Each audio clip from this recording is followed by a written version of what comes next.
Jutaan orang tidak menyadari bahwa mereka dianugerahi nikmat untuk bisa belajar dengan berbagai cara.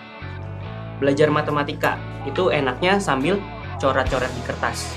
Kebayangkan gimana nggak enaknya kalau kertas buram tuh habis pas lagi ujian. Kalau belajar biologi enaknya sambil nonton video, apalagi pas materinya tentang sel. Jadi lebih kebayang dan paham. Beda lagi pas belajar bahasa Inggris. Biar jago listening, dengerin lagu barat tuh emang paling asik.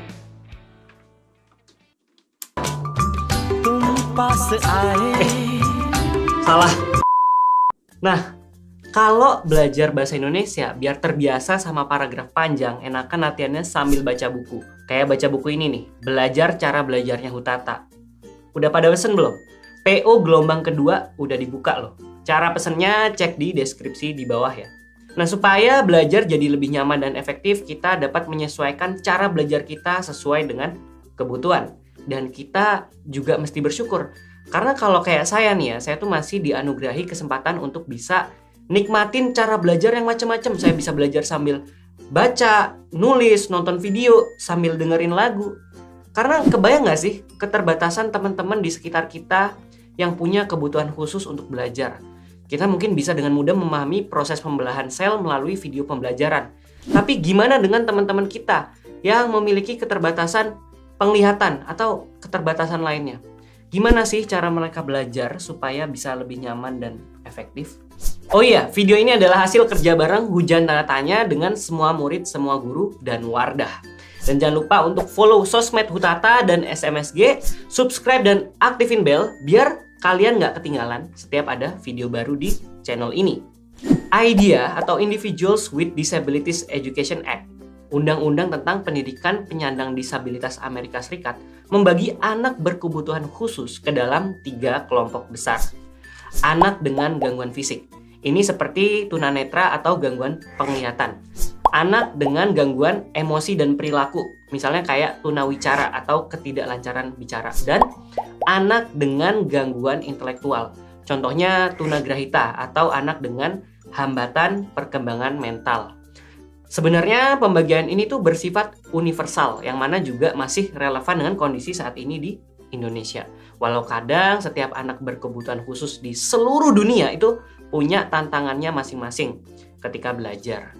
Secara umum, untuk dapat mempelajari konsep panjang, seorang tunanetra akan sulit paham kalau proses pembelajarannya cuman mentransfer bulat-bulat, mentah-mentah isi materi dari buku menjadi media audio yang dapat didengar atau media huruf timbul yang dapat diraba.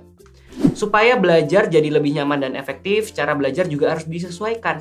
Misal, dengan mengoptimalkan pengalaman belajar konsep panjang lewat ngebandingin perbedaan panjang keukuran tubuh atau perbedaan bunyi bila jarak ketukan di atas meja berubah-ubah.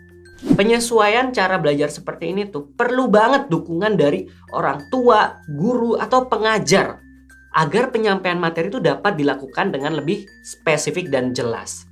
Perbedaan kemampuan dan cara belajar itu sering menjadi hambatan bagi anak berkebutuhan khusus untuk bisa mendapatkan kesempatan pendidikan yang lebih tinggi. Program pendidikan yang biasa tersedia itu lebih sering menyarankan anak berkebutuhan khusus untuk masuk ke sekolah luar biasa yang kurikulumnya berbeda dan cenderung fokus pada skill dan keterampilan dasar. Hal inilah yang kemudian mendorong awal mula munculnya konsep pendidikan inklusif di Indonesia melalui SK Menteri Pendidikan nomor 002-U-1986 tentang pendidikan terpadu bagi anak cacat yang mengatur bahwa anak penyandang cacat yang memiliki kemampuan seyogyanya diberi kesempatan untuk belajar bersama-sama dengan sebayanya yang non-cacat di sekolah biasa. Walaupun pada kenyataannya program integrasi pendidikan ini sempat pasang surut, pemerintah melanjutkan komitmen dukungannya dengan mengeluarkan Permendiknas nomor 70 tahun 2009 tentang pendidikan inklusif bagi peserta didik yang memiliki kelainan dan memiliki potensi kecerdasan dan atau bakat istimewa.